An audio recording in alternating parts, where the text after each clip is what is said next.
C'est l'heure de vous informer sur KinActu Télévision. Mesdames et messieurs, bienvenue à cette session d'information à la une de votre journal. C'est jeudi 10 novembre, l'on célèbre la journée internationale de la fin de l'impunité des crimes commis contre le journaliste. L'organisation non gouvernementale Journalistes en danger dresse un bilan.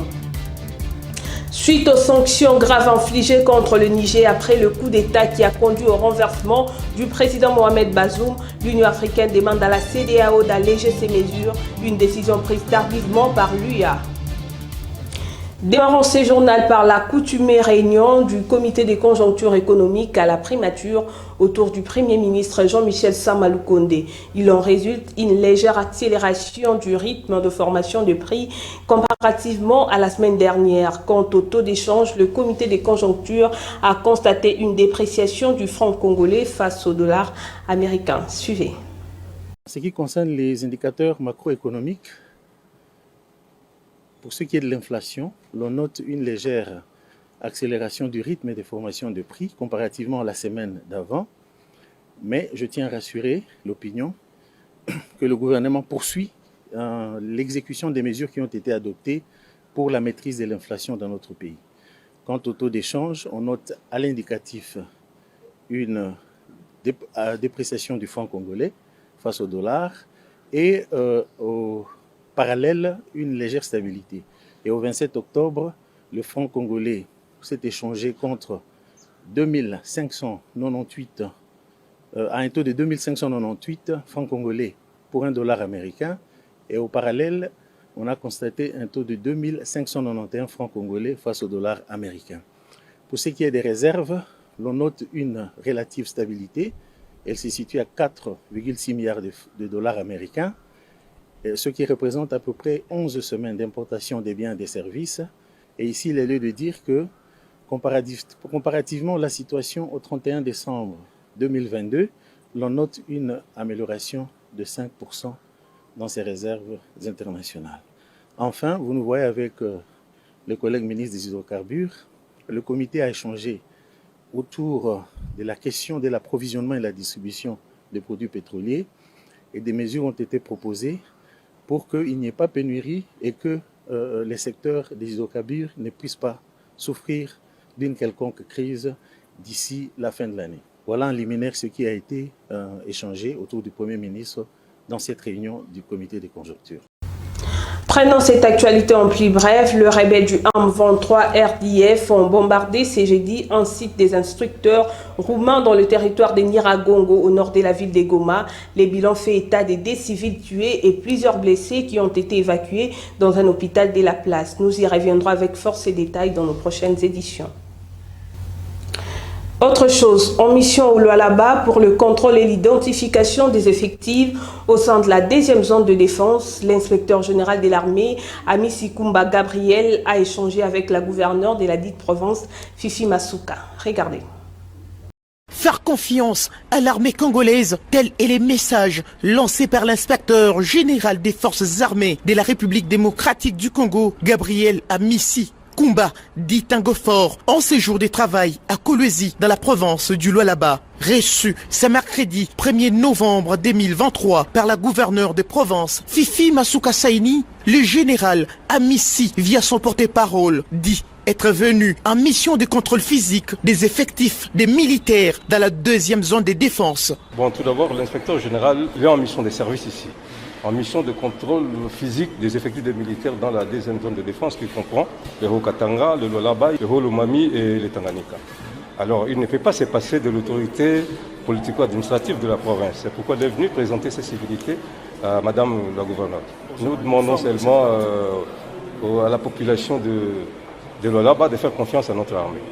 L'inspecteur général des forces armées a en outre salué l'hospitalité de la gouverneure Fifi Masuka Saini qui non seulement a été émerveillée de recevoir sa délégation mais aussi s'est montrée favorable à sa mission. asepeli nango parce que soki toyebi motango ya basoda mokonzi ya mboka akoyeba ndenge nini ya kobongisa armée na biso parce que ezali souci ya mokonzi ya mboka ye moto initié mission oyo ya contrôle po te bayeba motango ya mapinga po toyeba ayeba ko organiser mapinga na biso ko mapinza mapinga makasi pona kobatela mboka. sengi na mapinga nyonso bana mboka oyo ya province ya Lualaba oba azali mapinga azana mission ya kobatela mboka atika mobulu ala na mibeko ya leta mibeko ya mapinga atosa bakonzi ya leta pe ala na mibeko ya mapinga ototonga mboka oyo. Une importante mission qui vise à identifier les hommes en uniforme. Un échange de notes évalué à 18 millions de dollars américains a été signé mardi dernier à Kinshasa entre le vice-ministre des Affaires étrangères Crispin Badou et l'ambassadeur du Japon en République démocratique du Congo, Minami Hiro, afin d'améliorer l'accès à l'électricité à Kinshasa, précisément dans le district de Moamba. Le district du Moamba dans la ville de Kinshasa va bénéficier de la stabilité en alimentation électrique. Cela grâce à un échange des notes d'un montant de 18 millions de dollars américains pour l'amélioration de l'accès à l'électricité d'une partie de la capitale congolaise signé entre la RDC et le Japon. Un projet qui vise à contribuer à la redynamisation des activités économiques dans les chefs-lieux Kinshasa et l'amélioration des conditions de vie de la population avant de souligner la nécessité de sa mise en œuvre dans les délais requis. Le district du Moamba a été ciblé car il est l'une des zones de développement économique de la capitale.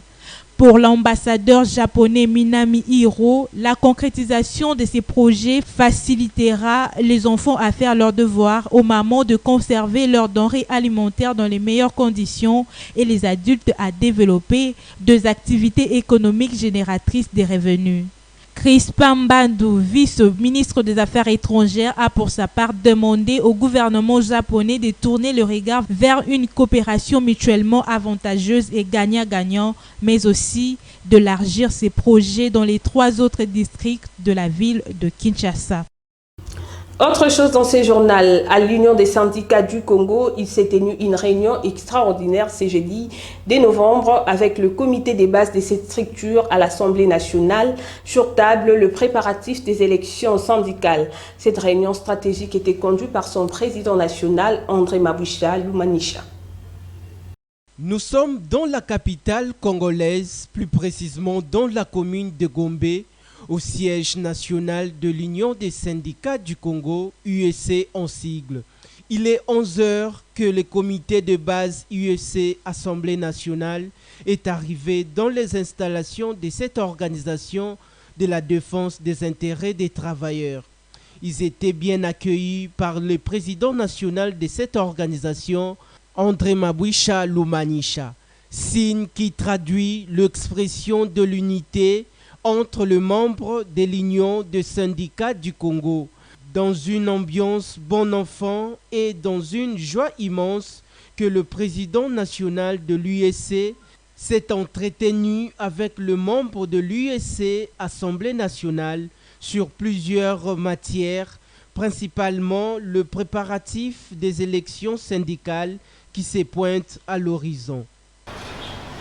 Il y a 3 types de syndicats. Je vais définir ça moi. Il y a le syndicat et le renseignement.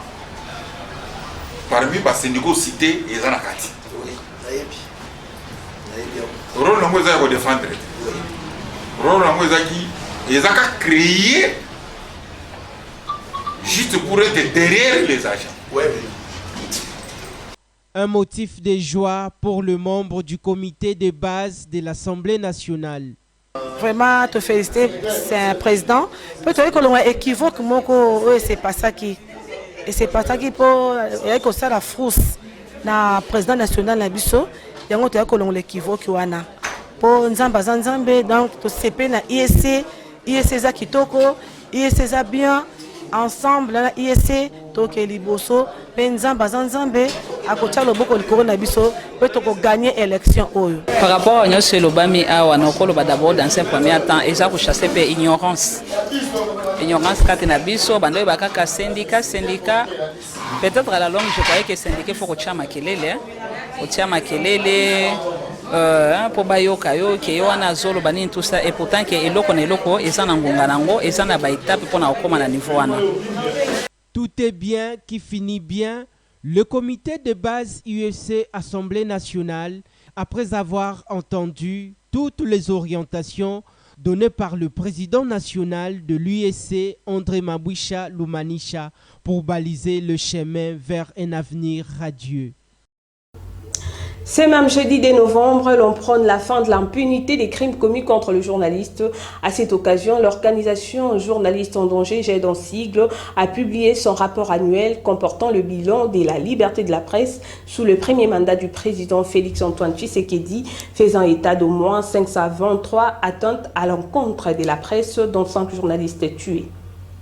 Ces chiffres alarmants sont contenus dans le rapport annuel de GED intitulé « Le bilan de la liberté de la presse sous le premier mandat du chef de l'État Félix-Antoine Tshisekedi Tshilombo » qui est publié ce jeudi 2 novembre à l'occasion de la journée internationale de la fin de l'impunité des crimes commis contre les journalistes.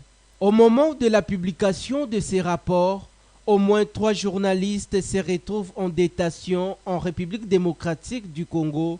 Il s'agit de Patrick Lola, journaliste indépendant arrêté et détenu depuis le 22 novembre 2021 à la prison centrale de Mbandaka en Équateur. Blaise Mabala, journaliste à la radio Même Morale FM à Inongo dans la province de Maïndombe, arrêté depuis le 20 octobre 2023 et incarcéré à la prison centrale de Inongo pour outrage à l'autorité. Stanis Boujakera Tiamala, correspondant du magazine Jeune Afrique et directeur de publication adjoint du site d'information congolais actualité.cd. Il a été arrêté le 8 septembre à l'aéroport de Kinshasa-Njili et est détenu à la prison centrale de Makala dans la capitale congolaise depuis le 14 septembre 2023. Le journaliste est accusé de faux en écriture, falsification des sceaux de l'État, propagation de faux bruits suite à la publication d'un article sur le site internet de Jeune Afrique le 31 août signé par la rédaction. Cet article mentionnait un rapport attribué à l'Agence nationale de renseignement ANER dont les autorités congolaises contestent l'authenticité et mettant en cause des renseignements militaires dans la mort de Chérubin Okende Senga, ancien ministre des Transports et député national de l'opposition.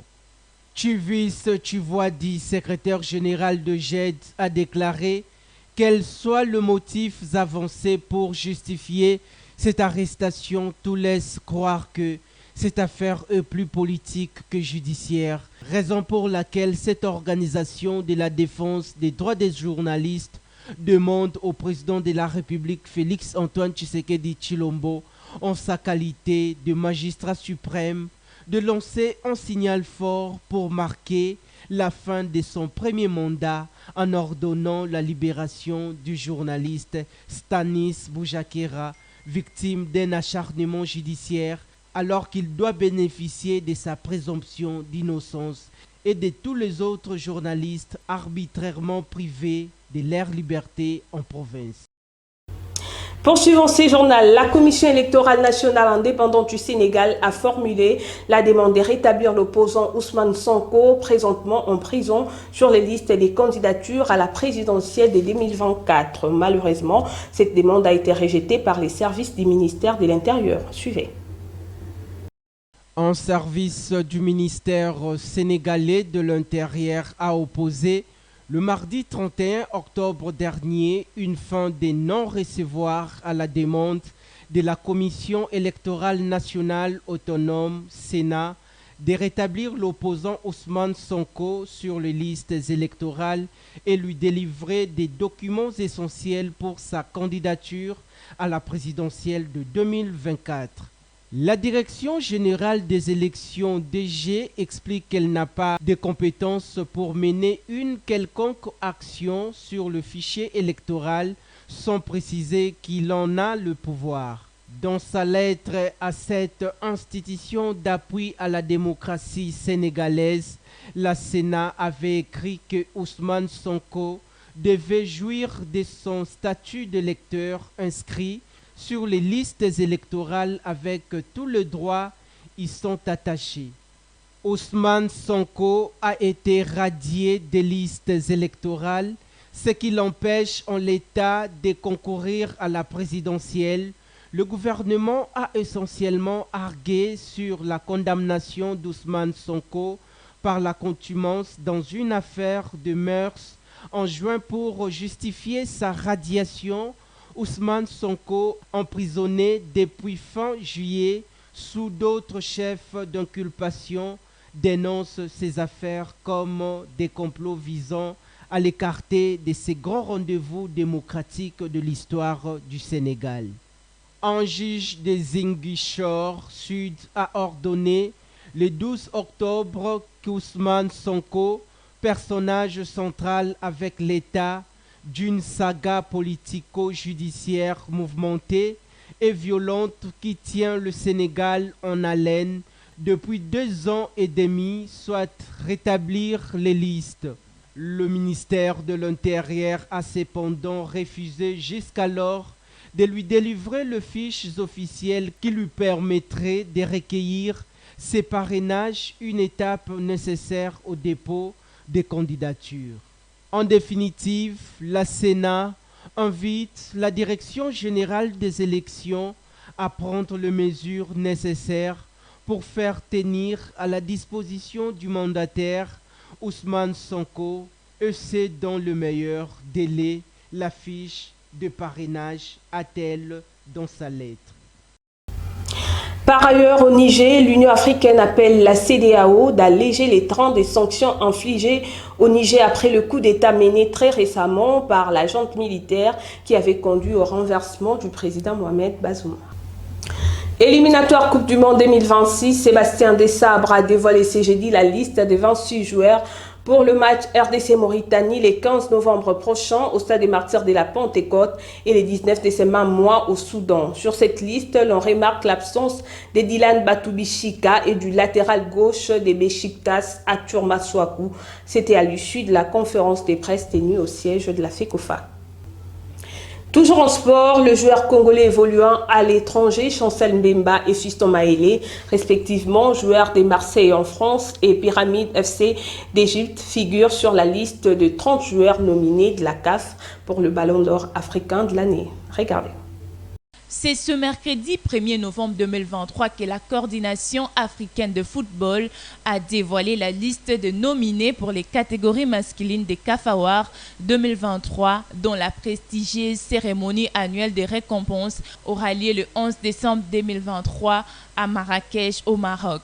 Cette liste préliminaire pour les différentes catégories a été dressée par un panel d'experts techniques de la CAF, des légendes du football africain et des représentants de médias sélectionnés dans un certain nombre de pays. La performance des nominés enregistrée en novembre 2022 et septembre 2023 sert des périodes à étude. Si Chancel Mbemba et Fiston Maélé sont retenus parmi les 30 joueurs pour le prix du joueur africain de l'année au CAF Awards, l'autre Congolais Glody Lilepo, Valenciennes FC, figure lui sur la liste de 20 joueurs nominés pour les joueurs interclubs de l'année. La CAF révèle par ailleurs que le vainqueur final de chaque catégorie sera décidé après le vote d'un panel composé de la commission technique de la CAF, des professionnels de médias, des entraîneurs, de capitaines et des associations membres et des clubs impliqués dans le phare de groupe de composition des interclubs. Pour les titres du Ballon d'Or africain de l'année 2022, c'est l'attaquant sénégalais Sadio Mané qui avait remporté les Grolles. C'était à Rabat au Maroc. Bouclons ce journal par le valeur nutritive. Que savez-vous du mangoustan? Ritmboua nous répond. Appelé le roi de fruits, est un fruit provenant d'Indonésie cultivable dans le sud-est de l'Asie et une partie de l'Afrique.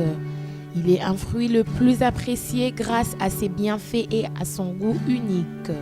Il a un grand pouvoir antioxydant, ce qui protège contre les attaques par les radicaux libres, le vieillissement et le cancer. Une qualité à noter est que 84 types d'exanctomes ont été retrouvés dans sa composition, qui sont de molécules biologiques actives qui combattent les virus, les champignons, les bactéries et les parasites.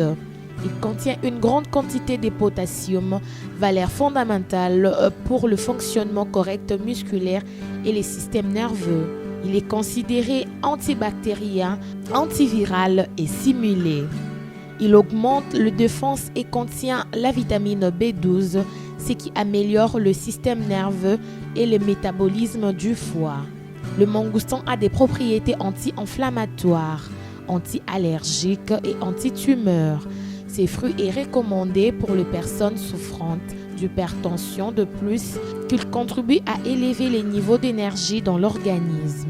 La pulpe et l'écorce de ce fruit sont riches en acide hydrocitrique qui inhibe la création de graisse, prévient l'excès de cholestérol sanguin, provoque une sensation de satiété et peut être utilisé comme traitement à l'obésité. Il réduit le stress, régule le sommeil, élimine les toxines et les gras dans le corps. Le mangoustan, grâce à sa consistance et à son goût sucré, il est parfait pour les enfants, les jeunes, les adultes, les sportives, les femmes enceintes ou les personnes âgées. Ce journal touche à sa fin, mais avant de nous quitter, place au rappel des titres. Ce jeudi 2 novembre, l'on célèbre la journée internationale de la fin de l'impunité des crimes commis contre le journaliste. L'organisation non gouvernementale Journalistes en danger dresse un bilan. Suite aux sanctions graves infligées contre le Niger après le coup d'État qui a conduit au renversement du président Mohamed Bazoum, l'Union africaine demande à la CEDEAO d'alléger ces mesures, une décision prise tardivement par l'UA. Ce journal est complètement terminé. Merci de l'avoir suivi. Restez branchés sur Kinactu Télévision. Je vous retrouve prochainement. Au revoir.